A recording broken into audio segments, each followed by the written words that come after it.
Dubai air show में भारतीय फिजाइया के तेजस तैयारे की तबाही से भारत को मिलने वाली सुबकी बढ़ती ही जा रही है। इस मुतालिक अमाराती एविएशन हुक्काम और अस्करी माहिरीन की मुश्तरका तहकीकात जारी हैं। गोके तहकीकात अभी जारी है कि इस तैयारे को कैसे हादसा पेश आया, ताहम इस मामले में भी भारतीय मीडिया अपनी रिवायती हरदर्मी से बाज नहीं आ रहा और इस बार मुज़हका खेज तौर पर इस हादसे का जिम्मेदार अमरीका को ठहराया जा रहा है। इस मामले में भी आदि मुजरिम और साफ्ती बदयांती में खासा रखने वाले एंकर अर्नब गोस्वामी सामने आए हैं, और जिन्होंने अपने प्रोग्राम में नाम नेहाद दिफाई तज्जियाकार major general retired G D. Bakshi का तज्जिया लिया, जिन्होंने तेजस हादसे की जिम्मेदारी अमरीकी इंजन पर डालने की नाकाम कोशिश की।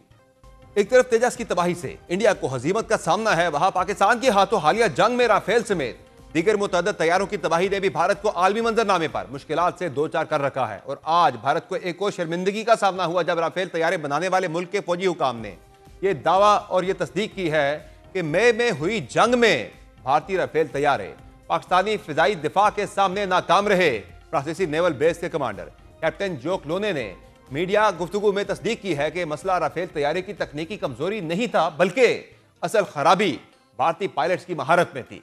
इंडो पैसिफिक कॉन्फ्रेंस के एक आलमी इजलास में कैप्टन लोने ने वाजे किया कि भारतीय राफेल चीनी टेक्नोलॉजी की बर्तरी की वजह से नहीं, बल्कि पाकिस्तान की हिकमत अमली, मजबूत दिफा और बर्वक्त रद्द अमल के बायस घिरे। उन्होंने कहा कि उस रात 140 से ज्यादा लड़ाका तैयारे फिजा में मौजूद थे, जिसने सूरत हाल को पेचीदा बना दिया था, मगर पाकिस्तान ने इसे भारत से कहीं बेहतर अंदाज में हैंडल किया। फ्रांस की जानिब से आने वाली इस बड़ी तस्दीक से चंद रोज कबल अमरीकी कमीशन की जानिब से सामने आने वाली रिपोर्ट ने भी भारत में कोहराम बर्पा कर दिया है।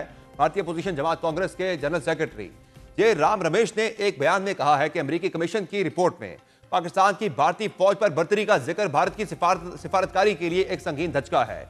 जय राम रमेश का मजीद कहना था कि अमरीकी कांग्रेस की रिपोर्ट ने भारत के सारे झूठ और मुनाफिकाना मौक़िफ़ उड़ाकर रख दिए हैं। जहां पाकिस्तान दिफाई, सियासी, सिफारती और दीगर महाजों पर भारत को मुंह तोड़ जवाब दे रहा है, वहां भारत की सहूलतकारी से परवाज चढ़ने वाले और पाकिस्तान की मुखालफत में दहशतगर्दी का सहारा लेने वाले अफगान तालिबान से भी हिसाब चुकता किया जा रहा है। यानी पाकिस्तान की जानिब से दहशतगर्दी और इस फितने की सहूलतकारी के खिलाफ खींची गई सुर्ख लकीर अब मजीद गहरी होती जा रही है। पाकिस्तान न सिर्फ अपनी सिक्योरिटी पर जोर दे रहा है, बल्कि सिफारती और तजारती महाज पर भी किसी किस्म का समझौता करने को तैयार नहीं। अगर पहले सिक्योरिटी महाज की बात हो तो आज भी यके बाद दीगरे कई कामयाब कार्रवाइयों में भारत नवाज अफगान दहशतगर्दों और फितना ख्वारिज के कारिंदों को जहन्नम वासिल किया गया है। पाक फौज ने हफ्ते को एक बयान में कहा कि सूबा खैबर पख्तूनख्वा के जिला बन्नू में सिक्योरिटी फोर्सेज ने कार्रवाई करते हुए 8 दहशतगर्दों को हलाक किया। सिक्योरिटी फोर्सेज की यह कार्रवाई एक ऐसे वक्त पर हुई जब बन्नू में जुमेरात की रात अमन कमेटी के दफ्तर पर हमले में 7 शहरियों की मौत हुई थी।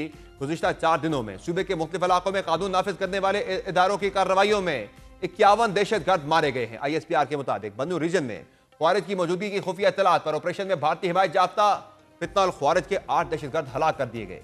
ISPR के मुताबिक सिक्योरिटी फोर्सेज ने कार्रवाई के दौरान ख्वारिज के ठिकाने को मौसर तरीके से निशाना बनाया। भारतीय हिमायत याफ्ता हलाक ख्वारिज से असलहा और गोला बारूद भी बरामद हुआ।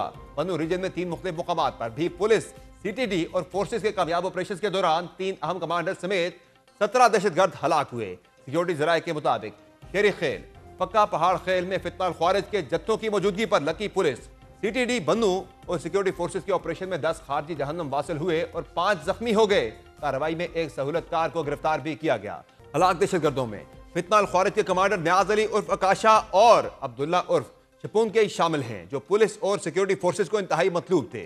नसर खेल के इलाके में भी लकी पुलिस, CTD और अमन कमेटी की मुश्तरका कार्रवाई में एक मतलूब दहशतगर्द हलाक हो गया। इसके अलावा डोमेल के इलाके में फितना ख्वारिज ने पुलिस पार्टी पर फायरिंग की, जिसकी इत्तला पर बन्नू पुलिस, CTD और सिक्योरिटी फोर्सेज की कुमक ने 8 घंटे तवील ऑपरेशन करके 6 ख्वारिज को हलाक और दर्जनों को जख्मी कर दिया। इस ऑपरेशन में बदनाम जमाना दहशतगर्द कमांडर रसूल उर्फ कमांडर आरियाना साथियों समेत हलाक हुआ। जहां एक तरफ पाकिस्तान को सिक्योरिटी महाज पर कामयाबियां मिल रही है, वहां सिफारती महाज पर भी पाकिस्तान के इक़दामात से भारत नवाज दुश्मनों को मुंह की खानी पड़ रही है। गो के अपनी हजीमत मिटाने के लिए अफगानिस्तान ने भारत से तजारती राह और रस्म बढ़ाने शुरू कर दिए हैं, लेकिन माहिरीन के मुताबिक हिकमत अमली अफगान तालिबान रजीम के लिए फायदे से ज्यादा घाटे का सौदा ही होगी। इत्तलात के मुताबिक भारत ने अफगानिस्तान के साथ एयर कार्गो सर्विस बहाल करने का ऐलान किया है। यह ऐलान उस वक्त हुआ जब अफगान तालिबान के वजीर तजारत नूरुद्दीन अजीजी पाकिस्तान से तजारती बंदिश के बायस नई दिल्ली पहुंचे और भारत से तजारती रवाबत इस्तेमाल करने की कोशिशें शुरू की। वाज़ेह रहे कि गुज़िश्ता रोज भी पाकिस्तानी दफ्तर खारजा के तर्जुमान ने वाज़ेह किया है कि अफगानिस्तान से तजारत उस वक्त तक बंद रहेगी जब तक अफगान तालिबान रजीम दहशतगर्दों की पुष्पनाही से बाज नहीं आती। अगरचे अफगानिस्तान भारत से अपनी तजारत बढ़ा रहा है, लेकिन इस नई पॉलिसी ने अफगानिस्तान और भारत के दोगले रवैये को बेनकाब भी किया है और पाकिस्तान के लिए हैरत अंगेज तौर पर यह फैसले फायदेमंद साबित हो रहे हैं। पाकिस्तान और अफगानिस्तान के दरमियान तजारत की बंदिश पाकिस्तान के लिए नुकसानदेह से ज्यादा फायदेमंद साबित हुई है। वाज़ेह रहे कि अफगानिस्तान की मईशत का ज्यादा दारोमदार पाकिस्तान पर है और उसकी 70 से 80% तजारत पाकिस्तान की सड़कों और बंदरगाहों पर मुनहसर है। माहिरीन के मुताबिक अफगानिस्तान के साथ तजारत पाकिस्तान के लिए फायदेमंद नहीं बल्कि मुस्तकिल मुआशी नुकसान का बाइस थी। अफगानिस्तान को उसका फायदा था क्योंकि सामान कराची के रास्ते 3 से 4 दिन में पहुंचता है, जबकि ईरान के रास्ते से 6 से 8 दिन और वस्ती एशियाई ममालिक के रास्ते से 30 दिन या ज्यादा लग जाते हैं। अफगान ट्रांजिट ट्रेड के नाम पर स्मगलिंग के सैलाब पाकिस्तान में दाखिल होते रहे। मोहतात अंदाजे के मुताबिक पाकिस्तान को हर साल 3.4 खरब रुपए का नुकसान स्मगलिंग से होता था, जबकि अफगान ट्रांजिट से तकरीबन 1 खरब रुपए का सामान वापस आ जाता था, जो इजाफी नुकसान का सबब बनता। पाकिस्तान का रवा बरस 11 अक्टूबर को सरहद बंद करना रद्द अमल नहीं बल्कि निजाम की इस्लाह के बाइस है। पाकिस्तान ने वो रास्ते बंद किए जो स्मगलिंग, मनशियात, गैर कानूनी असलहा और दहशतगर्दी के बुनियादी जराए थे। यह फैसला कौमी सलामती, मुआशी बका और रियासती रिट के लिए निहायत अहम और दूररस साबित होगा। अफगानिस्तान पर बंदिश का असर फौरन और शदीद हुआ। सिर्फ तुर्खम की बंदिश से एक माह में $45 बिलियन का नुकसान हुआ, जबकि चंद हफ्तों में तमाम सरहदों का मजमूई नुकसान $200 मिलियन से तजावुज कर गया है। 5000 से ज्यादा ट्रक फंसे और अफगान फसलें और फल जो पाकिस्तान में मंडी के इंतजार में थे जाया हो गए। ईरान के रास्ते लागत 50 से 60% बढ़ गई और हर कंटेनर पर $2500 इजाफी किराया लगा। अद्वियात की तरसील भी मुतासिर हुई क्योंकि अफगानिस्तान की 50% से ज्यादा फार्मास्यूटिकल सप्लाई पाकिस्तान के रास्ते आती थी। मुतबादल रास्ते सुस्त, महंगे और गैर महफूज है और अफगानिस्तान की कमजोर मईशत ये बोझ बर्दाश्त नहीं कर सकती। सरहदी इलाकों में तकरीबन 50,000 खानदान अफगान ट्रांजिट ट्रेड से रोजी कमाते थे, जबकि स्मगलिंग रुक गई तो 2 लाख से ज्यादा खानदान जो स्मगलिंग, टैक्स फ्लो और अंडर इनवाइसिंग से वाबस्ता थे बेरोजगार हो गए। इस तजारती बंदिश से अफगानिस्तान के ताजरों को ईरान या वस्ती एशियाई ममालिक की तरफ नए अड्डे और मार्केटें कायम करनी होंगी, जो सालों और कई दहाइयों का मंसूबा है। माहिरीन के मुताबिक पाकिस्तान का मामला मुख्तलिफ है।